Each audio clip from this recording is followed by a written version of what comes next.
Hey loves, welcome back to my channel. Today guys, I'll be checking out this video from Manhood, and it's titled Modern Woman Freaks Out at Being Ignored by Men. And you guys, I'm excited for this. If you're here to subscribe to this channel, please consider subscribing, give this video a massive thumbs up, comment, share, and all that good stuff. And without much ado, let's see what Manhood has for us in this. I am a woman. I deserve the best of everything because I have a vagina. To be with me, he must make me his #1 priority in life. He must strive every day to keep me validated, entertained, aroused, and emotionally stimulated. He must spend all his surplus time and financial capital on me. He must continuously perform extravagant and absurd and buffoonish displays of devotion. He must give up all his friendships, hobbies, and life ambitions for me. He must accept all my baggage, physical flaws, sounds like Christ. Bad decisions, bad manners, emotional dysregulation, and erratic behavior. I owe him nothing in return. I don't need to bring anything to the table, aside from my vagina. I will be sour, spiteful, manipulative, entitled, boring, erratic, disrespectful, critical, and duplicitous. I will nag and criticize him to the point of exhaustion. I will badmouth him behind his back to everyone we know. I will create needless drama to feel connected to him. I will continually test his manhood with petty insults, public ridicule, and childish demands.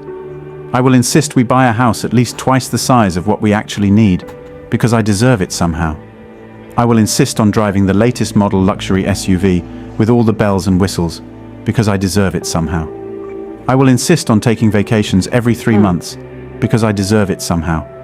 I will squander his remaining money on worthless, idiotic crap, like monthly pedicures, and dozens of shoes I wear once every 5 years, and hundreds of pounds of holiday decorations, and my collection of random framed nouns and adjectives, and state-of-the-art yet obscure kitchen implements. I will use only twice, and different colored furniture and towels and curtains and bed linen, which I will swap out every 6 to 12 months for no reason. I will continuously cultivate relationships with his potential replacements, while in a relationship with him. I will lie in utterly convincing ways, because I do not even realize I am lying. Not only must a man make me continuously happy, he must make me continuously happier than all of my female friend enemies, and happier than I imagine myself being with anybody else at any given moment. If, at any time, he fails to successfully perform this Herculean task, I will either give him the silent treatment or badger him incessantly about how our relationship isn't going anywhere. I reserve the right to drop him in a heartbeat at any time and instantly monkey branch to any number of other men whom I have been encouraging to court me behind his back. If he's stupid enough to marry me, I will take from him everything I can, no matter what he's done for me in the past. I will do this because, after all, he didn't put in enough effort and he failed as a man, and it's all his fault. Any children we may have together will be used to hurt him emotionally. I will do irreparable harm to the children by trying to turn them against their father, because doing so pleases me. I will use the family court system to extort as many resources from him as long as I can, hopefully until the day he dies. Wow, you guys, this is so emotional and painful on the part of the men, because women expect men to be superhumans. They expect them to be messiahs. Meanwhile, they are just human like us, and I don't even know how men even handle their emotions after all of these things that they go through. And social media hasn't made it easy on them too, because all of this glamorous lifestyle is as a result of what people are showcasing on social media. And every woman wants to measure up. Every woman wants to show up that she too is doing pretty well in her relationship and marriage, and they don't even care if the men are going down this black hole of emotions and probably drain them at the end of the day. Let me know what you guys think about this video. I feel so sad. Manhood captured it very well, and I hope that so many women get to see this, because the expectations of so many women these days may never be met, because I don't know how many men that can meet this kind of expectations. Let me know what you guys think about this. Leave your thoughts in the comment section down below, and let's continue watching, you guys. The day he dies. While I am alienating his children from him and feeding off him like a parasite, I will loudly and unabashedly recount my victimhood to anyone unfortunate enough to cross my path in my never-ending quest for attention and validation. All of my loathsome and selfish and despicable behavior is his fault, because he didn't live up to my expectations. Maybe not all relationships are as bad as I've painted out, but nearly all the elements are present in nearly all relationships to a certain degree or another. Women are by nature irrational, materialistic, duplicitous, opportunistic, emotionally dysregulated, and malcontented. Upbringing may temper this to a sizable degree, but deep down, this is the reality of female nature. All young men need to familiarize themselves with borderline personality disorder. I believe BPD is just an extreme version of normal female psychology. If you study the diagnostic criteria, you'll recognize all but the most extreme traits in all the women you know. A woman's love is extractive. There is an element of parasitism in the way females form emotional bonds with males. Male and female nature reflects untold millions of years of natural selection under an alpha male or harem of females' evolutionary dynamic. It has been proven that we have several times as many female ancestors as male ancestors. Males are valued for strength, provisioning, and social status. Females are valued for youth, beauty, and fertility. A male's instinct is to mate with as many females as possible. A female's instinct is to latch onto the highest value male possible, procreate, extract as much as she can for her offspring, and always look for more elsewhere. Women literally feed off of men. Briffault's law is real. I have seen no evidence that women have an innate sense of duty or deed-based obligation to others the way men have. It's just not in their DNA. It makes perfect sense from an evolutionary perspective, given that women are the physically weaker gender and the gender nature tasked with the decade-long task of rearing a human child. This is not prejudice or misogyny. It is simply a biological reality. Women are never satisfied. Women are never happy. Natural selection programmed women to be this way. It is biologically impossible for women to be content in a relationship, just like it is biologically impossible for certain species of sharks to get oxygen into their bloodstream if they stop swimming. A woman is like a tree along the side of the road, growing toward the sun at an awkward angle to escape the shade of other trees. The tree never reaches the sun, of course, but it is the tree's nature to endlessly try to obtain enough light to photosynthesize and thereby survive and reproduce. Similarly, it is women's nature to endlessly pester a man for ever more money, time, and attention. All women bitch and nag and complain endlessly, no matter what a man does for them. It doesn't matter if they're 16 or 60. Trying to make a woman happy is like endlessly pouring your soul into a hole in the ground, which has no bottom. What is the end goal of a relationship? Marriage? Children? Most sources indicate half of all marriages now end in divorce, with women filing in the vast majority of cases. Of the marriages that do survive, evidence suggests up to 70 to 80% are unhappy at best and soul-crushingly miserable at worst.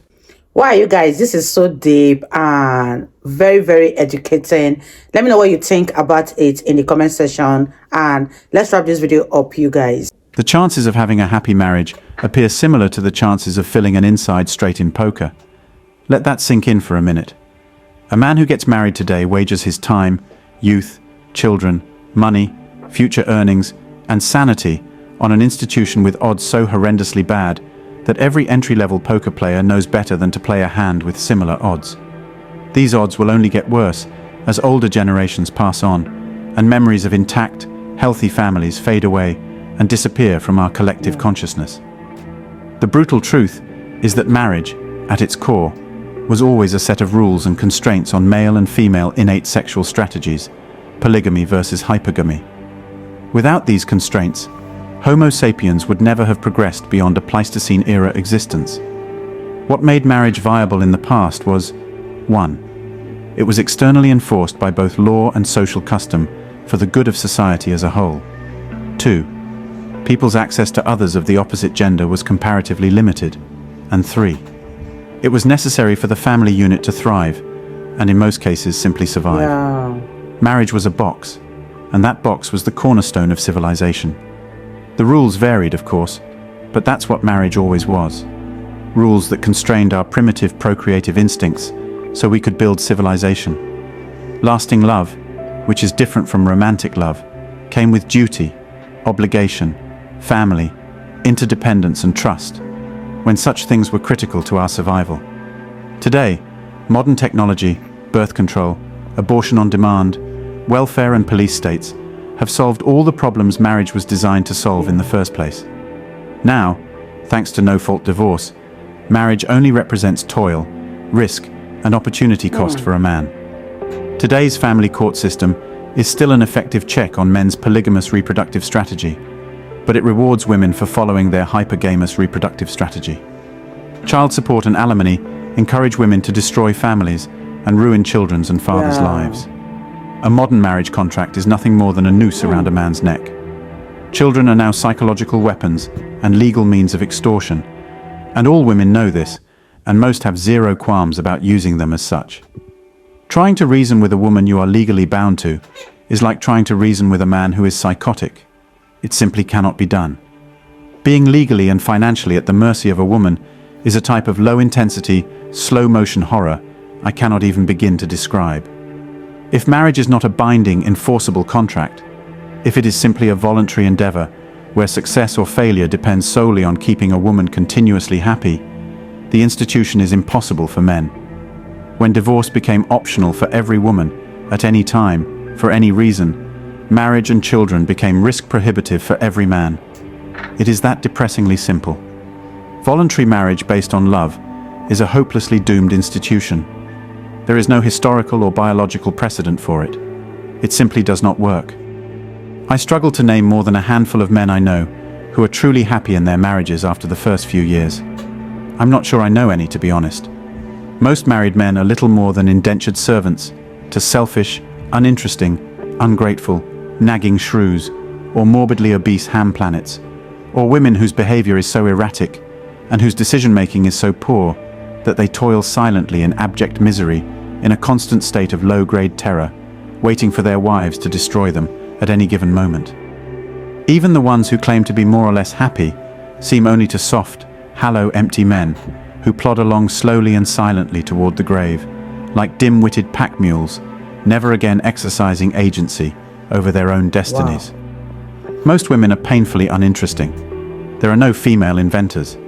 There are no female philosophers other than modern feminists. And those awful hags are nothing but unattractive, deranged clowns, prattling on about historical falsehoods, biological impossibilities, imagined victimization, and their genitalia. Most women are horrible activity partners. Most women have no interest in abstract concepts or intellectual pursuits. Most just sit around and gossip. Most just petulantly wait for you to entertain them, endlessly, with a proverbial gun to your head if you're stupid enough to sign a marriage contract. To hell with that. The juice just isn't worth the squeeze anymore. We have reached peak hypergamy. To be a boyfriend, or God forbid, a husband in today's society, is to be a slave and a low-rent psychologist, and on every obscure anniversary and idiotic holiday and date night, a circus animal on a leash, performing tricks on cue. Millions and millions of men are coming to the same conclusion the world over, and are walking off the field content in their decision to simply avoid the overwhelming risk, cost, thanklessness, and misery of trying to have relationships. I know I sure have. I've had my fill of relationships other than hookups and friends with benefits. Hell, I'd struggle to count them all, and none were worth it in the end.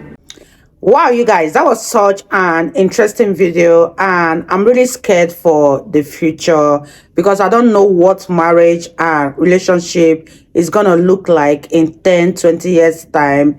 People are gonna be scared to enter into that institution called marriage. Let me know what you guys think about this video. Leave your thoughts in the comment section down below, and I really enjoyed every minute of this video. Manhood really captured this very, very well. It was very informative, educating, and also very emotional. I believe you guys totally enjoyed watching. If you did enjoy watching, give this video a massive thumbs up, comment, share, and all that good stuff, and I'll see you all in my next video. Bye guys.